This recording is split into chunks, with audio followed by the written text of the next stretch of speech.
Bienvenidos a Saber Rural, este encuentro semanal en el que compartimos con ustedes todos los adelantos científicos y técnicos que le permiten a las distintas cadenas de valor seguir avanzando y mejorar. Y para comenzar este programa les proponemos conocer algo más sobre el síndrome urémico hemolítico, una afección sin consecuencias para la producción, pero sí para la salud humana. La Escherichia coli es una bacteria causante de varias enfermedades. Las que se destacan en los ambientes productivos por su gran impacto económico son las diarreas y la enfermedad de los edemas en lechones. El riesgo potencial de la transferencia a la cadena alimentaria puede producirse por esta bacteria, integrante normal del intestino de los mamíferos, e inclusive por aquellas transmitidas por alimentos con alto impacto en salud pública, por ser capaces de sintetizar toxinas, que son las responsables de producir desde cuadros diarreicos a síndrome urémico hemolítico. El síndrome urémico hemolítico es un síndrome que afecta a los niños entre 5 meses y 6 años, que es producido por una bacteria que se llama Escherichia coli productor de toxina Shiga, y que esta bacteria se encuentra en el intestino de animales, principalmente, o el principal reservorio es el bovino. Elimina la bacteria con su materia fecal, entonces contamina el medio ambiente, contamina su cuero, y cuando el animal va a faena y no se manipula correctamente, la carne llega contaminada al consumidor.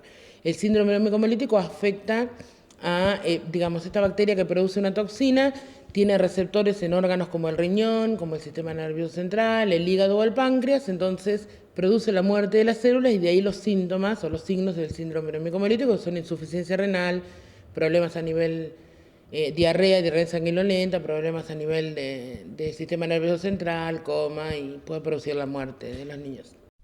El contagio al hombre frecuentemente se debe al consumo de alimentos cárnicos y lácteos contaminados, deficientemente cocidos o sin pasteurizar, o al contacto directo con los animales o con sus heces, consumo de agua, frutas o verduras contaminadas. Si bien diferentes especies animales son susceptibles al síndrome urémico hemolítico, el bovino es considerado el principal reservorio. El bovino no se enferma, no hay un problema a nivel productivo. Es el principal reservorio, y también hay otros animales como los cerdos, como los ovinos, los pequeños rumiantes que, en menor medida, pero eliminan la bacteria. Dado que el síndrome urémico hemolítico no tiene impacto sobre los indicadores productivos de los rodeos bovinos, es una afección sobre la que no existen normativas ni protocolos para su control. Sin embargo, debido a que su transmisión a través de la cadena alimentaria es una amenaza para la salud pública, requiere la atención de los veterinarios como agentes de la salud. Es cierto que a un productor que tiene sus bovinos, que son eliminadores de esta bacteria, no le pasa nada, la vaca no deja de producir leche, no deja de engordar. Realmente es muy difícil pretender que esa persona tome alguna medida. Yo creo que lo que debemos hacer entre todos en los distintos puntos, en el campo, en el frigorífico, en la carnicería, en otra boca en el supermercado, y nosotros como consumidores, todos debemos ir controlando un poquito la presencia de la bacteria. Por supuesto que lo más razonable sería empezar por el principal eliminador, que es el bovino. Hay un montón de estrategias de prevención de control que se están empezando a implementar, pero todo desde la buena voluntad. Realmente yo creo que hoy por hoy es de la buena voluntad, de la conciencia que tomemos entre todos como para poder ayudar entre todos. Hay tratamientos con probióticos, se están intentando controles en los frigoríficos, distintas intervenciones, estrategias de intervención, como para tratar de ir reduciendo la carga de estas bacterias. ¿Para qué? Para que cuando lleguen a la mano de la mamá que va a cocinar, lleguen con la menor carga posible. Cero no va a ser nunca, pero si entre todos vamos eliminando un poquito, ahí vamos a ir reduciendo la posibilidad de transmisión a los chiquitos, ¿no? No es un problema productivo económico del bovino, es un problema de salud pública. Hoy, con la Organización Mundial de la Salud, estamos bajo el lema Una sola salud, donde todas, la salud humana, la veterinaria, la ambiental, se unen para trabajar un problema. El síndrome urémico hemolítico es un caso ejemplar para este tipo de emprendimientos. Si bien el bovino no tiene problemas productivos, por ejemplo, ni el productor de leche va a producir menos leche, ni el de carne va a tener problemas, ni siquiera diarrea. El tema, digamos, es la contaminación a nivel ambiental, el saber cuál es el problema que tienen en la transmisión a los nenes, y eso hace que, digamos, tengamos posibilidades de poder difundir las medidas de prevención. Eso es fundamental. Yo creo que el principal rol del veterinario está dentro de lo que es puntos de control en las fábricas, o sea, en los frigoríficos y en las procesadoras de alimentos. Y principalmente, y ahí todos tengamos la orientación que tengamos en las medidas de difusión y de prevención, que en realidad hoy por hoy es lo único que va a hacer que no lleguen a la población susceptible a estas bacterias. Los probióticos son microorganismos vivos usados como suplemento alimenticio que ejercen un efecto benéfico en el huésped animal al mejorar el balance intestinal. En los últimos años se han comenzado a investigar distintas estrategias para disminuir la aportación de Escherichia coli, gobernadora de toxinas que propician la aparición del síndrome urémico hemolítico en el ganado, mediante el uso de microorganismos probióticos. Nosotros estamos intentando hace unos años ya trabajando con probióticos, hemos aislado algunas cepas probióticas de los mismos bovinos, las hemos probado, pero el bovino tiene una dinámica de eliminación de bacterias realmente que es complejo, entonces bueno, nos está llevando un poquito de tiempo, pero son bacterias que la intención es que estas bacterias probióticas desplacen del intestino a las bacterias que son patógenas. Entonces vos vas a llegar al frigorífico con un bovino con menos cantidad de bacterias malas en el intestino.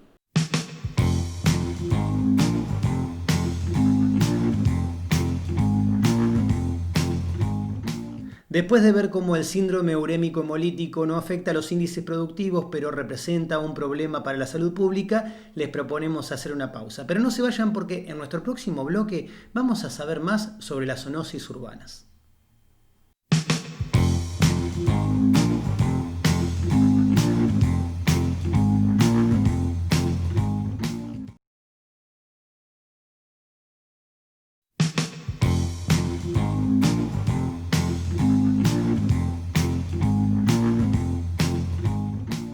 En nuestro espacio de entrevistas remotas les proponemos hablar de la zoonosis y de la salud pública. Y para tal fin hemos convocado al especialista Gustavo Martínez, que se desempeña como jefe del área en el Ministerio de Salud de la Provincia de Buenos Aires, una institución que trabaja codo a codo con el Colegio de Veterinarios de la Provincia de Buenos Aires en un contexto de una sola salud. Y es a él a quien le damos la bienvenida y precisamente le preguntamos qué quiere decir esto de una sola salud, Gustavo. Hola Leandro, bueno, gracias por la invitación a esta entrevista. Y mira, para ponernos en contexto, sí, el concepto de una sola salud o One Health empezó a principios de la década del 2000. El objetivo principal sí fue crear una conciencia del vínculo que existen entre las enfermedades de los animales, las enfermedades de las personas, todas aquellas recursos del medio ambiente que pueden ser alterados y las enfermedades de las plantas. A todo esto, sí, lo que se buscaba era buscarle un enfoque multidisciplinario en los cuales distintos actores sí, que abordan al sistema sanitario sí, tengan actividades preventivas para fortalecer la salud humana. ¿Y cómo se aborda en la provincia de Buenos Aires desde la medicina veterinaria? Mira, antes de contestar esta pregunta me gustaría ponernos en concepto para ver cuál es el rol de los veterinarios que tenemos dentro del equipo de salud.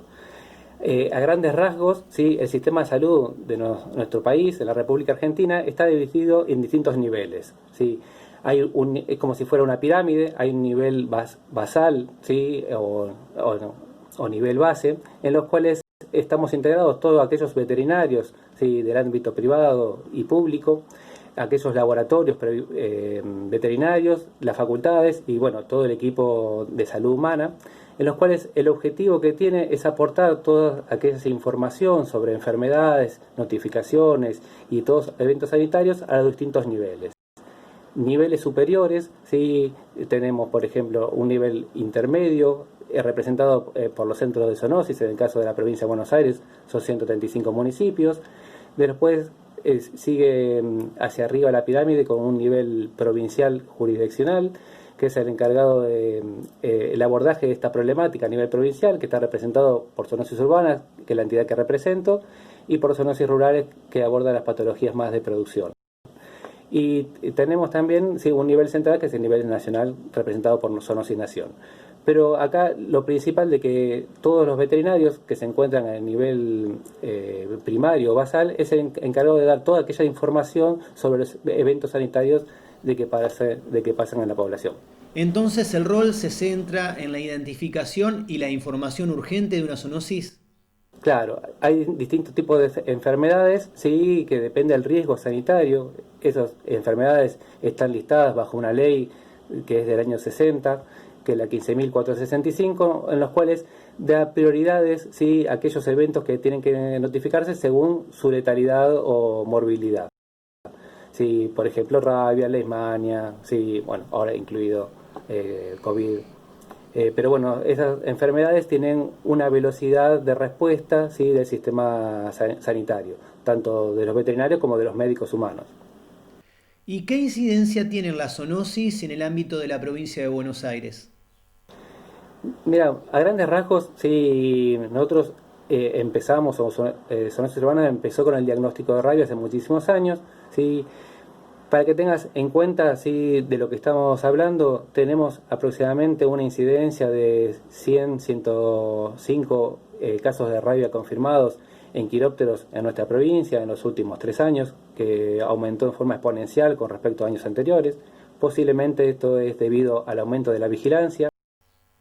También, como recibimos muestras para diagnóstico de otras enfermedades, por ejemplo leptospirosis, tenemos aproximadamente un 35% de muestras positivas. Estos casos de leptospirosis vienen de caninos como de animales de producción. Tenemos casos de brucelosis, más o menos un 15%, también citacosis, en los cuales está muy influenciado por el tráfico de fauna. Y ahora empezamos con los monitoreos, sí, para abordar la temática de serología, sí, por más que no haya casos confirmados de COVID-19 en animales de compañía. Bueno, estamos más en investigación que en otra cosa. Gustavo, ¿y de qué manera se trabaja junto al Colegio de Veterinarios de la provincia de Buenos Aires en relación a estas afecciones zoonóticas? Mira, con el Colegio Veterinario nosotros trabajamos hace muchísimos años, ¿sí? Y específicamente a partir del 2016, ¿sí? Empezamos a convocar al Colegio Veterinarios como representante de la actividad privada a lo que se denominaba, o se denomina actualmente, la COINSO, que es la Comisión Interministerial de Zoonosis, que forma parte del Ministerio de Salud, representada por Zoonosis Urbanas, el Ministerio de su momento que se llamaba de Agroindustria, ahora se llama Desarrollo Agrario. Y bueno, el Colegio Veterinario participó de ello para crear un documento, ¿sí? Y digamos cuál es la normativa en los cuales los veterinarios tienen que notificar estos eventos sanitarios para que el sistema de salud, la autoridad sanitaria, que representado por Zoonosis Urbanas o los municipios, ¿sí? Por los centros de zoonosis, puedan hacer el abordaje en el territorio de estas patologías. Y lo que creamos a través de la página del colegio es un link de acceso para que en forma rápida los veterinarios puedan notificar estas enfermedades. ¿Qué impacto ha tenido la pandemia en relación a otras enfermedades? Mira, el impacto obviamente fue general, sí, fue social. Lo importante de esto que fue un desafío para todo el sistema de salud, sí, no solamente en la respuesta, sí, para mantener la vigilancia, sí, de estas enfermedades, pero lo principalmente que nosotros vimos y estamos tratando de remontar en esta época es que después del periodo de cuarentena y aislamiento, y principalmente antirrábicas, de los animales de compañía, y por lo que la cobertura vacunal bajó en forma sustancial con respecto a años anteriores. Así que digamos que la población canina susceptible está con títulos bajos ahora, sí, y bueno, tenemos que retomar lo mejor posible en esta época para que no impacte lo más posible. ¿Y cuál ha sido el rol del Departamento de Zoonosis Urbanas en este contexto de pandemia? En realidad el trabajo es en conjunto con un montón de instituciones de salud, no solamente de provincia, sino también de nación, mediante las normas técnicas. Y lo importante de esto es actuar con medio de normas técnicas por los protocolos a seguir, no solamente para empezar con las actividades que veníamos siguiendo, sino con el tema de darle a los veterinarios una normativa o normas claras para que se protejan ellos y puedan seguir con sus actividades sanitarias. Gustavo, muchísimas gracias por tu tiempo, lo valoramos y agradecemos también tu buena disposición para aportar saber rural en relación a este tema tan sensible a la salud pública. De esta manera estábamos con Gustavo Martínez, jefe del área de zoonosis urbanas del Ministerio de Salud de la provincia de Buenos Aires, una entidad que trabaja de la mano del Colegio Profesional Veterinario en el ámbito bonaerense para cuidar precisamente la salud pública de la zoonosis.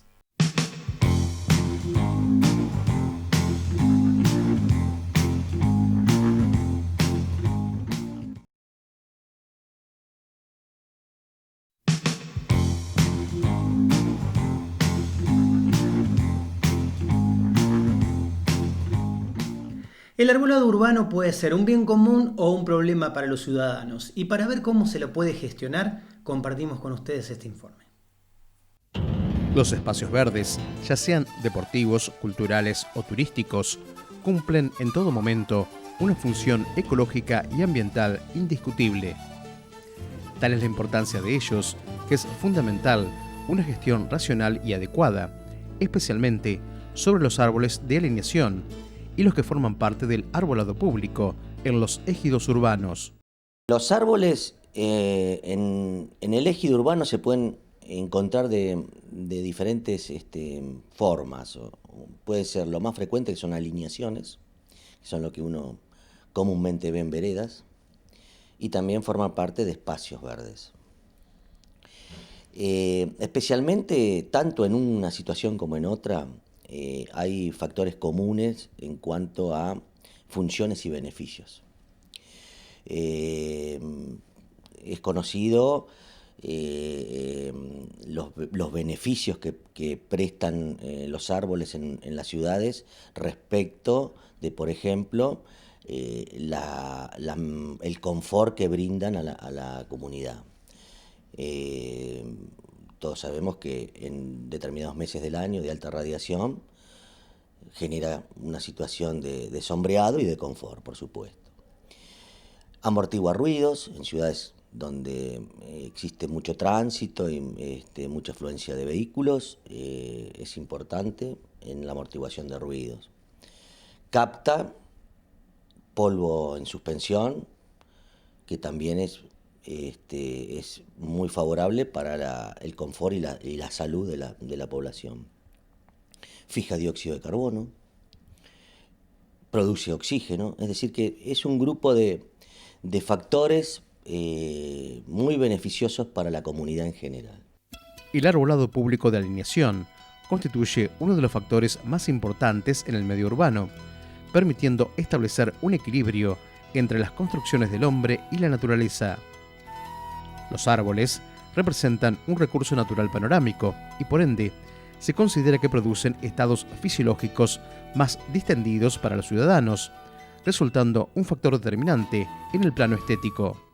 El arbolado de alineación, fundamentalmente, en la mayoría o en gran parte de los municipios, de las ciudades, no solamente de la provincia de Buenos Aires, sino también en otras provincias, y fundamentalmente aquellos que aún conservan cierta densidad, evidentemente han sido víctimas, entre comillas, de acciones de pioneros, de gente normalmente con una cierta cultura por el cultivo de árboles y una muy buena voluntad de hacer aportes, pero aparentemente con un nivel de planificación muy incipiente o inexistente.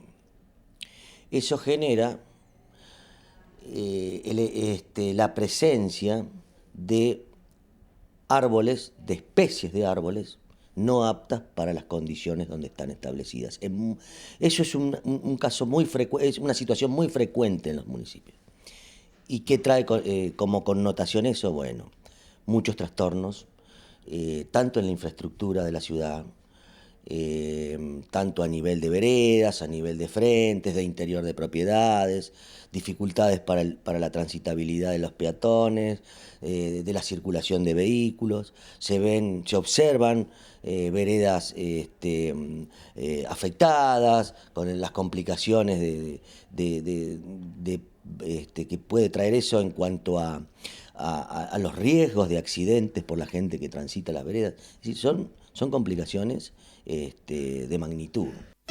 La correcta prestación del servicio público de mantenimiento integral del arbolado urbano es una herramienta de política pública estatal dirigida a asegurar y potenciar los beneficios del arbolado urbano, así como también a eliminar o minimizar sus factores de riesgo. Para gestionar el arbolado público, lo primero que un técnico cuando interviene en un escenario debe tener en cuenta es el marco legal y las condiciones. Cuando me refiero al marco legal, no solamente la ley, en el caso de Provincia de Buenos Aires, la ley 12.276, sino también las ordenanzas municipales. Ya ese es el primer panorama que el técnico tiene que, con el que se va a encontrar para trabajar y planificar. En segunda instancia o de manera simultánea, conocer muy bien las características del escenario donde tiene que actuar, la característica de la ciudad. No solamente a nivel de la idiosincrasia de esa comunidad, porque eso es un factor muy importante a tener en cuenta a la hora de planificar. Hay comunidades donde la gente es reticente a la presencia del árbol frente a su domicilio. Y a veces son factores de presión a determinadas organizaciones de gobierno, de gestión, que hacen o que conspiran con una política coherente para el manejo o la gestión del arbolado. Y a su vez las condiciones de infraestructura de la ciudad, si son el ancho de veredas, el tipo de construcción que caracteriza esa ciudad, son todos factores que se deben tener en cuenta a la hora de planificar y gestionar. La planificación del arbolado urbano debe considerar que las especies elegidas a tal fin cumplan con requisitos como tener un desarrollo final adecuado al espacio disponible, ser especies resistentes a los rigores climáticos y a la polución ambiental, ser resistentes a patógenos y enfermedades, no ser sensibles al vuelco y quiebre de sus ramas y tener sistemas radiculares poco agresivos. Algunas de las especies reconocidas y elegidas en arbolado de calles son los acer, acacias, albipicias, catalpas, fresno, jacarandás, tilos y olmos, aunque existen otras variedades que predominan.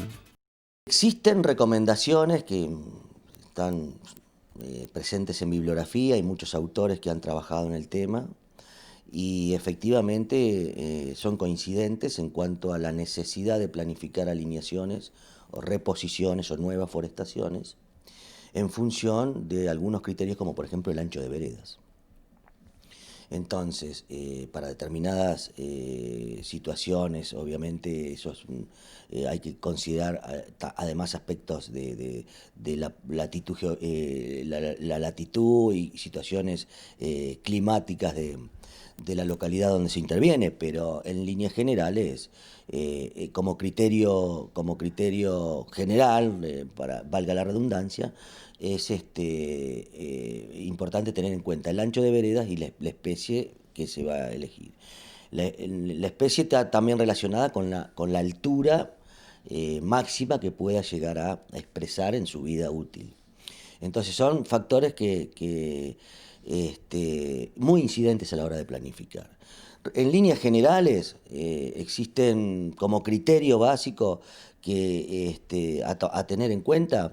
Veredas que tienen hasta 3 metros de ancho deben, o se recomienda un grupo de especies entre 3 y 4 metros de ancho, otro grupo y entre 4 y 5 otras especies y más de 5 también, es decir, en líneas generales.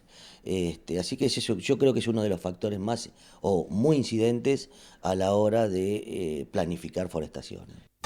La gestión del arbolado público como un servicio en Argentina se rige de acuerdo a la legislación definida para tal fin, con pautas particulares establecidas en las diferentes jurisdicciones. La prestación del servicio comprende la conservación mantenimiento, ampliación y mejoramiento del arbolado público.